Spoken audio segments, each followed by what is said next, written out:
Olá! Há mais mistério entre o céu e a terra do que pode supor nossa imaginação.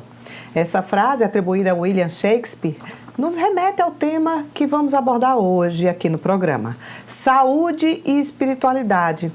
Por muito tempo, sempre foram vistos como dois conceitos completamente distintos. A ciência no campo do concreto, a espiritualidade no campo abstrato. Mas, para quem não sabe, já faz algum tempo que a abordagem conjunta vem sendo estudada e praticada. Para entender melhor sobre essa relação entre saúde e espiritualidade, a gente convidou o médico Islan Nascimento. Ele é otorrinolaringologista e também faz parte da Associação Médico Espírita. É um estudioso da temática que vamos conversar hoje. Por isso eu convido você a ficar conosco aqui no programa que está só começando.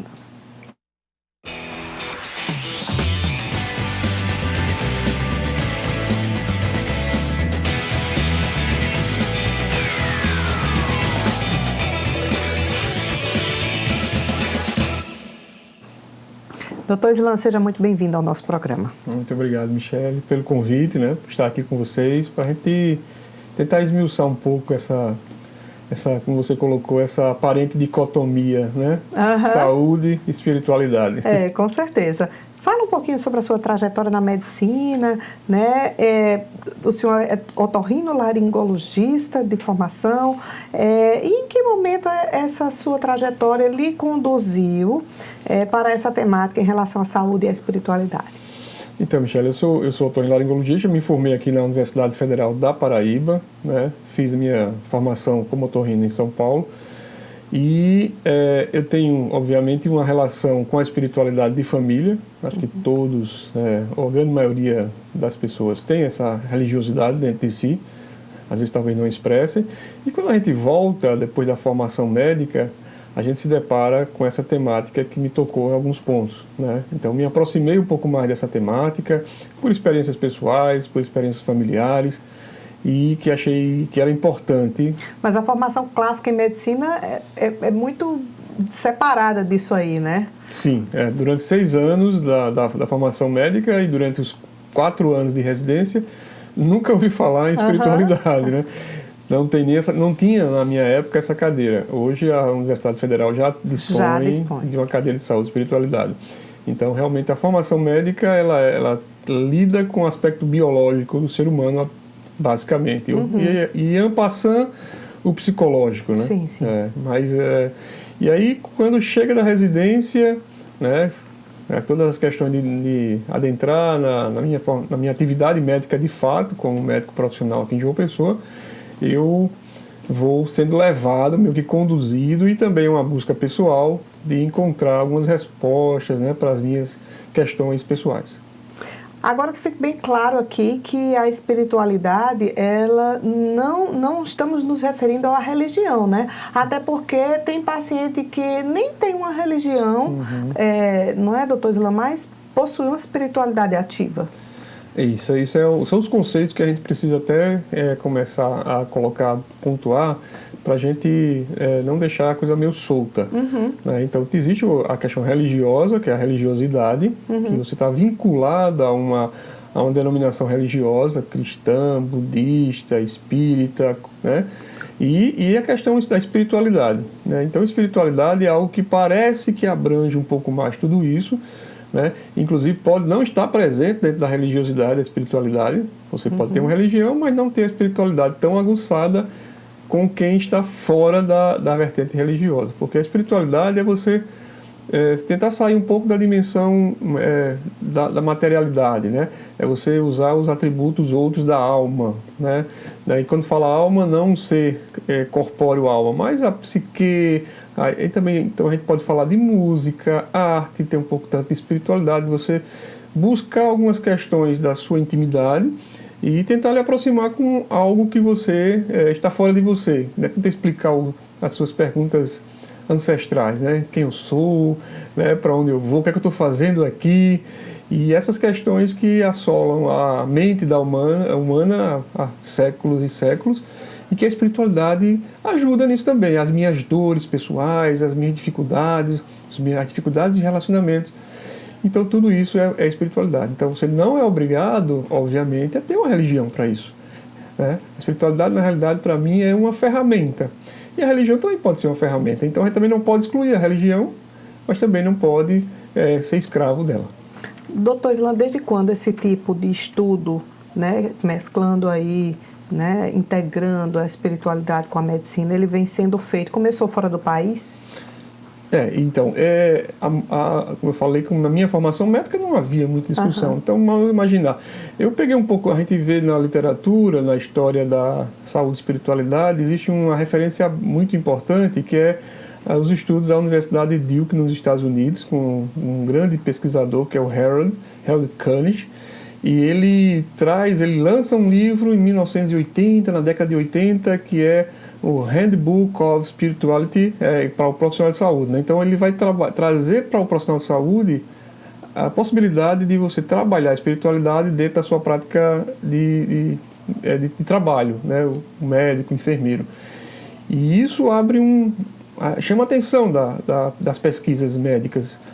E aí começam a surgir os trabalhos. Então você vê uma ascensão muito grande a partir daí, de muita gente buscando as explicações científicas, não ficar na filosofia ou na religião apenas, mas entrando na parte científica para questões espirituais, né? Tanto nos vários aspectos que a gente pode imaginar, né? Como abordar a espiritualidade do paciente, as experiências espirituais que o paciente traz, será que podem ajudar? Será que eu posso usar essa ferramenta de algo tão importante da humanidade para ajudar na saúde? De que forma também não devo usar, né? A abordagem equivocada que eu posso atrapalhar e causar, às vezes, até doença. Eu não sei se faz parte desses estudos, mas eu já ouvi falar do médico dos médicos associado a São Lucas, se não me falha a memória, né?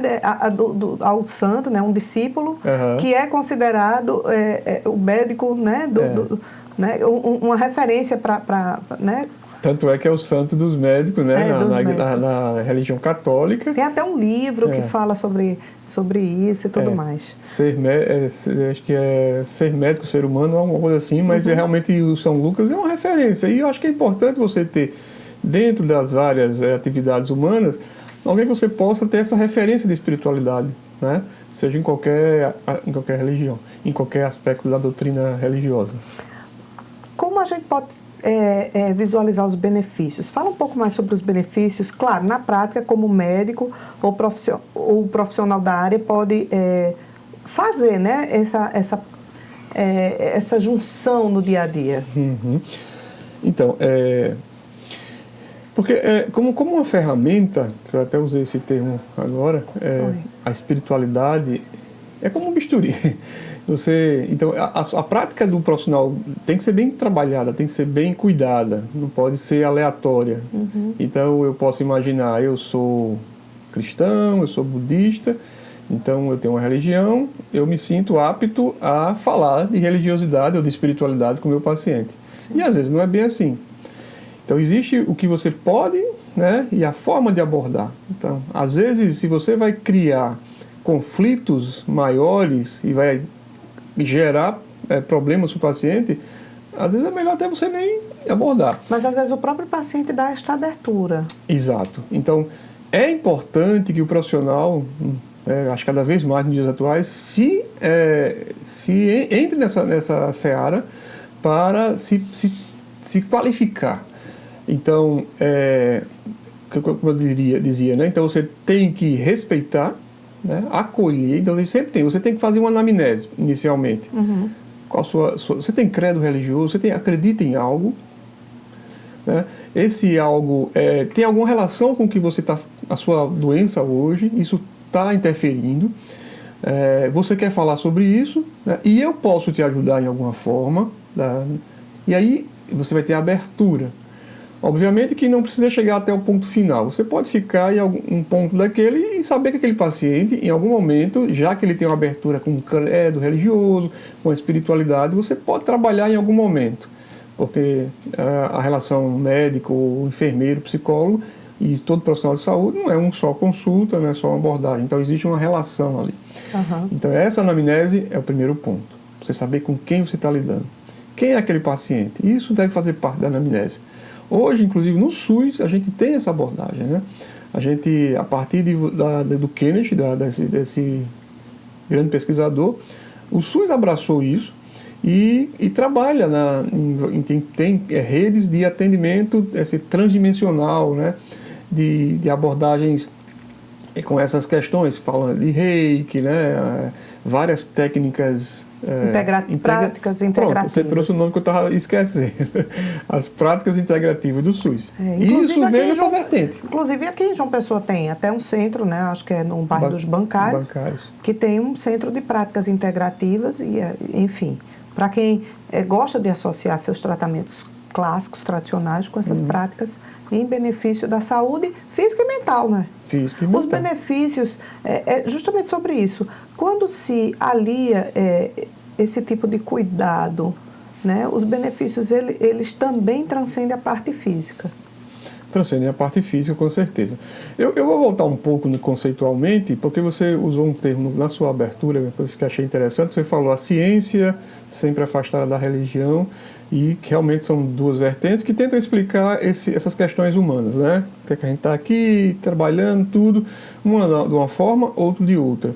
E eu vejo a saúde, sabe, Michele, como um ponto no meio do caminho ali. Sim. Porque saúde, você está falando de um ser humano. O ser humano, ele não é só razão.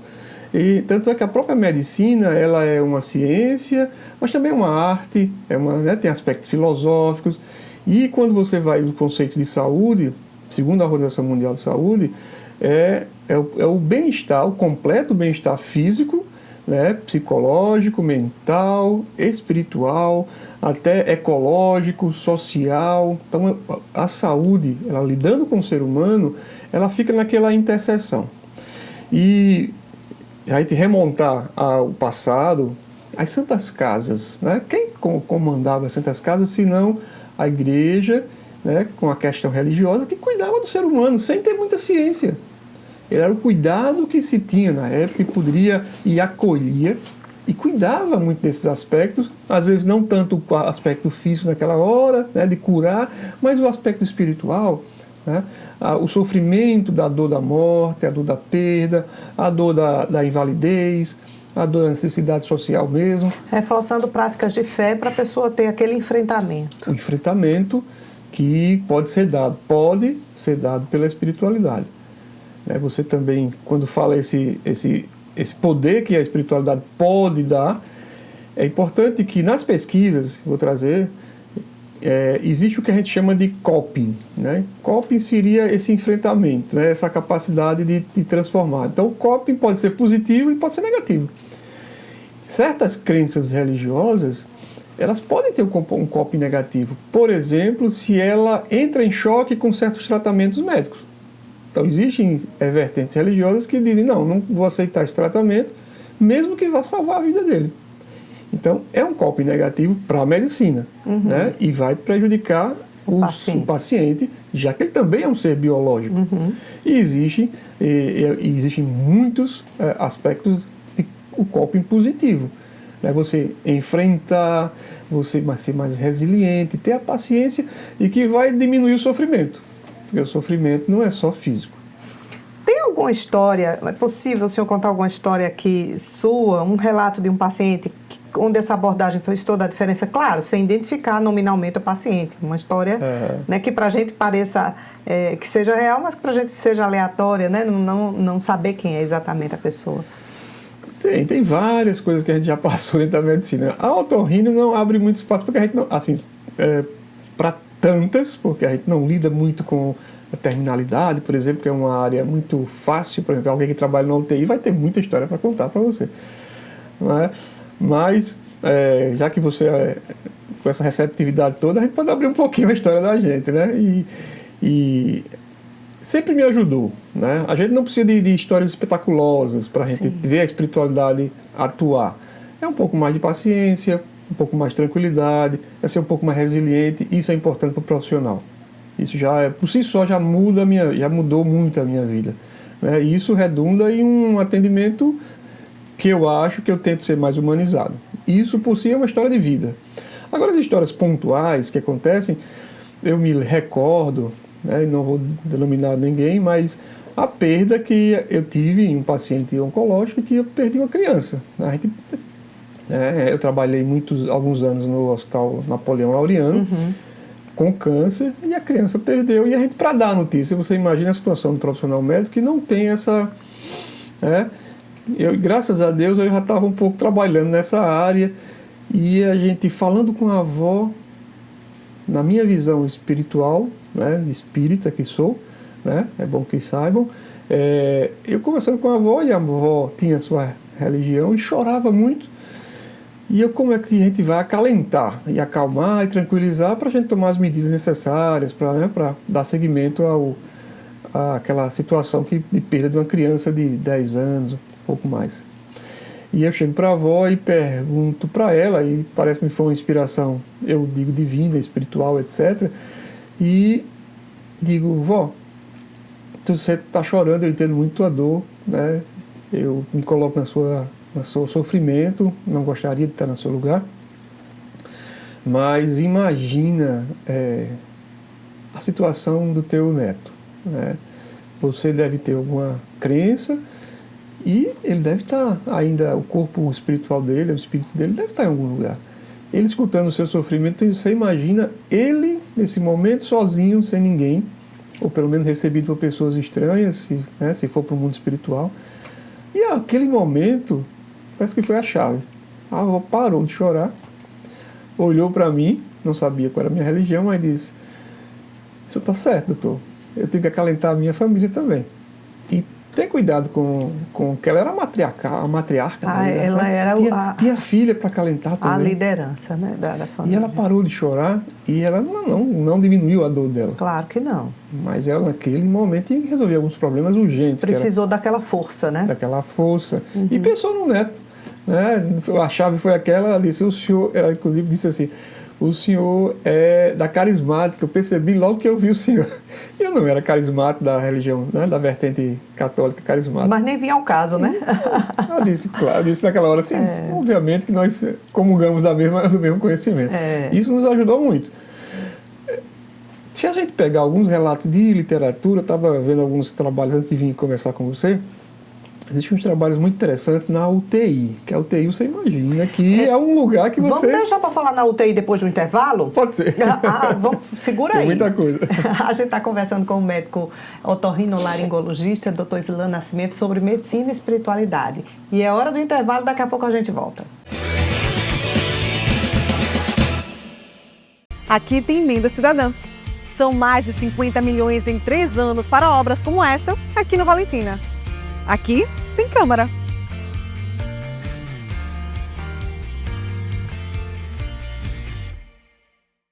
A Cultura da Paraíba em Alta, um programa intimista apresentado pelo Mestre Fuba. Ele começou a exercitar a sua arte nas redes sociais. Eu dei um coice na engenharia pra fazer teatro, música e poesia.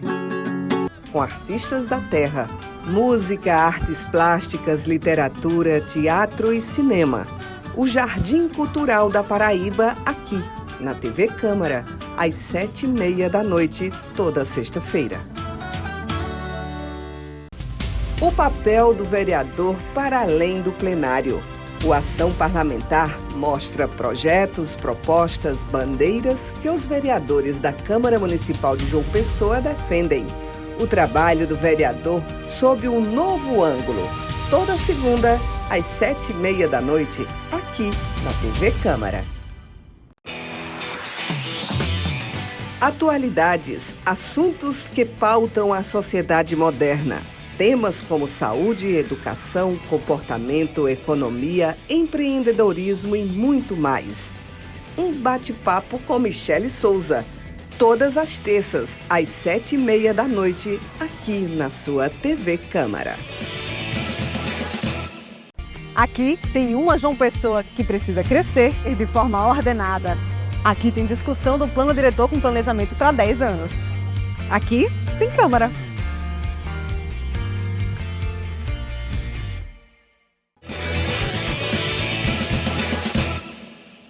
O Câmara Aberta está de volta com a nossa entrevista sobre medicina e espiritualidade com o médico Islan Nascimento. Então, Islan, antes da gente ir para o intervalo, o senhor ia fazer alguns relatos sobre o TI, né? Relatos de como lidar com essa questão da espiritualidade na área médica. Sim, vamos continuar daí? Vamos continuar daí, né? Então, na UTI, você vai ter muito mercado, muito assunto para falar sobre espiritualidade, porque é um local que todos sabemos que é um local que as pessoas são muito graves. E a chance de você não morrer, né, existe uma possibilidade. Então, os pacientes terminais, pacientes com doenças graves, doenças terminais vão estar lá. E os profissionais de saúde daquela área, daquele local, inclusive me relatam, por saber dessa minha vivência, muita gente vem, depende de qualquer religião, ela vem contar essas histórias para mim. Sim. Né? Porque tem abertura, não vai contar para alguém que não vai acreditar. E a gente vê que há muitos relatos. Então, no momento em que a pessoa se vê diante da morte, né, a única certeza que nós temos da vida, né? Ela está inconsciente no corpo físico.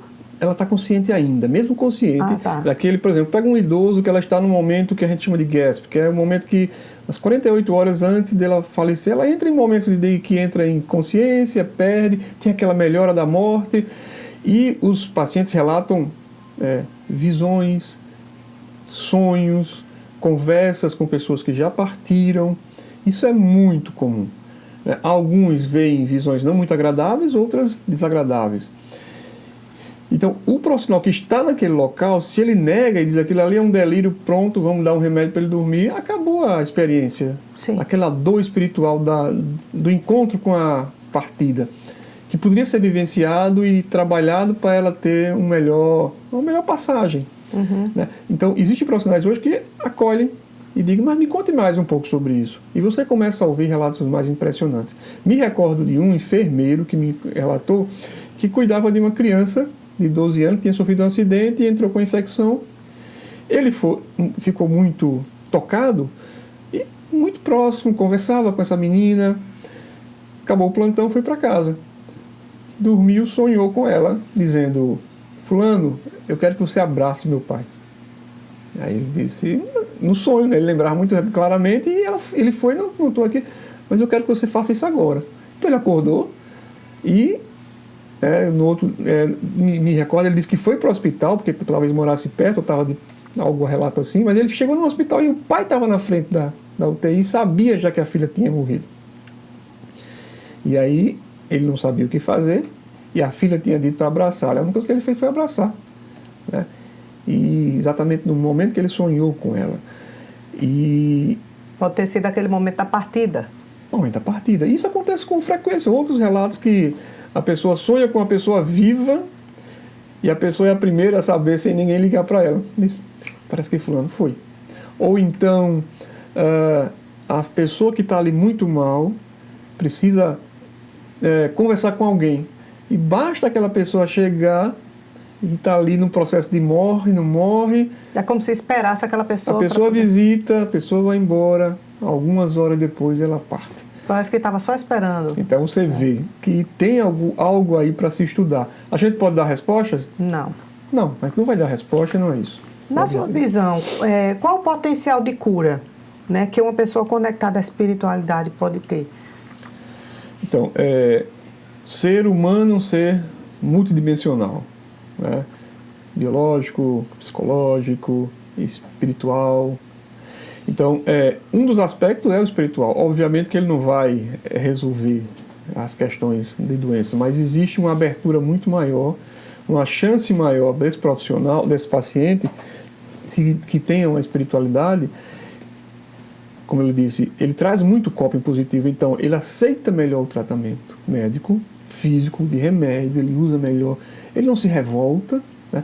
Ele, muitas vezes, a dúvida é algo que atrapalha muitas vezes o tratamento médico, porque ele fica, às vezes, vou dar um exemplo que acontece às vezes comigo, ele vem em mim, vai em outro e pega 10 tratamentos e não faz nenhum, ou então faz um daqui de outro. Então ele perde um pouco a confiança, quem tem espiritualidade, a confiança nesse profissional que ele aceitou como tratá-lo, confiança, aceitação, resignação, são aspectos que ajudam no tratamento, a gente sabe. Por si só isso já bastaria, né? Por si só isso já bastaria. Se a gente for partir para a área transcendental, não sei se cabe a conversa aqui, porque aí entraria no mundo da metafísica, no mundo da espiritualidade, que a gente poderia fazer tratamentos espirituais, como energização, que hoje é trabalhado e pesquisado cientificamente. E existem resultados que mostram. E aí, quando a gente faz o link entre essa questão metafísica com algo mais científico, por exemplo, você pegar uma ressonância funcional, uma tomografia funcional, onde você vai estudar o cérebro em momentos que essas pessoas estão em ligação com esse mundo espiritual. Você vai ver áreas do cérebro sendo ativadas que permitem observar que há uma área, uma ligação e que vai, de alguma forma, ser responsável por essa ligação com a espiritualidade, que vai surtir algum efeito, que era de se esperar, no organismo físico. Então, existem esses estudos que estão incipientes, iniciando, não é feito no Brasil só, e não pensa que o Brasil é pioneiro. Os Estados Unidos está muito avançado nessas questões, a Europa está muito avançada, não é coisa de religiosidade, não há. Tem que ter esse desvinculamento. São estudos que procuram evidências concretas para serem... Evidências concretas, para serem usadas como uma ferramenta, ser melhor usada para a gente poder ajudar no cuidado do paciente. Há muito tabu ainda em se estabelecer essa relação, em fazer com que os profissionais da medicina, da área de saúde como um todo, poder identificar isso como um potencial positivo? Existe muito desconhecimento. Tabu sempre é ignorância, desconhecimento, quando a gente não conhece algo e, como eu disse, passar 6 anos ouvindo falar só de uma coisa e achar que saúde é só célula, é só enzimas, etc., também, mas não é só isso. Então, esse tabu, ele vem sendo quebrado por essas pesquisas que vêm demonstrando a eficácia, né, a importância da abordagem do profissional trabalhar com isso. E veja, Michele, você diz, a religião é algo que não está sendo perdida pela sociedade. Há uma pesquisa recente que mostra, olha só que interessante, que foi perguntado para alguns jovens, das atividades não obrigatórias, tipo trabalho e estudo, qual é que o jovem mais faz? A gente pode fazer um pequeno quiz. Shopping, balada ou igreja? E por que pareça, a ida a uma denominação religiosa uma vez por semana é a atividade dos jovens mais frequentes, não obrigatórias, dos jovens mais frequentes, né? Chegando a quase 50%. Então você vê que a gente vê na mídia que quando você vê a representação de um jovem típico, é aquele jovem que só vai para uma balada. Então você vê a inserção da religiosidade dentro da sociedade.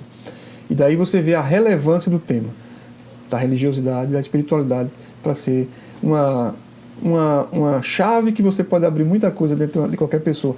E outra, na população geral, falando em crenças, pesquisa fora do Brasil, 86% das pessoas têm algum credo. Dos demais 14% que não falam, a grande maioria está em países ditatoriais, como a China, em que não se pode, tem medo de se declarar essa crença, ou países que têm essa visão comunista, socialista. Então você vê que o credo em algo além do que a gente vivencia para explicar as nossas questões, ela se dissemina na população. Tendo esse dado, a gente vê que é algo que precisa ser trabalhado, porque, como eu disse desde o começo, nós somos seres multidimensionais e a religiosidade pode ser uma ferramenta fantástica para a gente poder ajudar o paciente. Então, na sua opinião, há esperança, né? Porque se a gente vê esse mundo tão conectado, tão ligado à inteligência artificial, e os jovens, como o senhor falou, citou os jovens estão ligados a ele, tão dependentes disso aqui, que é o aparelho celular, né? Que traz muita... Claro que a internet traz muitos benefícios, a gente não pode negar, inclusive, para a medicina. Mas, assim... No meio disso tudo, parece que tudo é muito líquido, tudo é muito sem aprofundamento, mas mesmo assim o senhor acredita que há esperança, né, que esse tipo de conceito, né, associado à saúde, ao bem-estar, com a espiritualidade, é algo que tende a evoluir?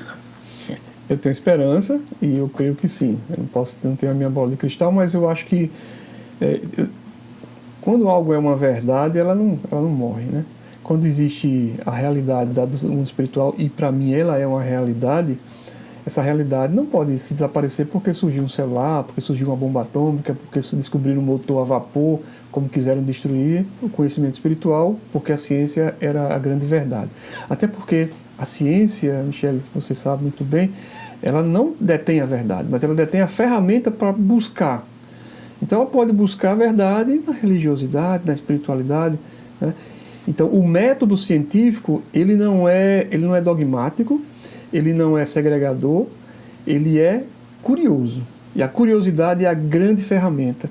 Então tem uma a gente pode dizer, Isaac Newton, grande, né, introdutor da física moderna, ele era altamente religioso, ligado à religião. E ele nunca, em um momento, apesar de trabalhar com a física, com as leis da natureza, ele negou a religiosidade e a divindade. Pelo contrário, ele dizia que Deus está em todo lugar. Ele, na realidade, ele ampliou o conceito humano de Deus, né? O nosso conceito de Deus ele foi ampliado pela ciência. E nunca houve essa aparente dicotomia que parece existir, mas os cientistas são religiosos. Ele dizia, Deus é um ser supremo, explica tudo, está em todos os lugares. Isso dizia Isaac Newton, um grande cientista, né? Galileu Galilei estava muito ligado à religião, né? Galileu Galilei não foi para a fogueira, ele foi só preso pela religião por conta de outros aspectos, não é a questão científica. Então, essa briga, né, criada por interesse de afastar um pouco, até às vezes necessário, mas que na realidade a saúde, como eu disse, pode ser esse link, esse intermédio que pode ajudar muito a arrefecer e mostrar para toda a população, a sociedade, que não existe essa dicotomia. É um tema tão instigante que a gente poderia continuar falando, mas... Se deixar, eu fico falando. E eu perguntando, né? A gente agradece essa troca aqui, a sua presença no nosso Câmara Aberta. Eu que agradeço a oportunidade, esse tema tão agradável para mim. Conversamos com o médico Islan Nascimento sobre medicina e espiritualidade. O nosso programa fica por aqui. Semana que vem voltamos com outra temática para você. Até lá!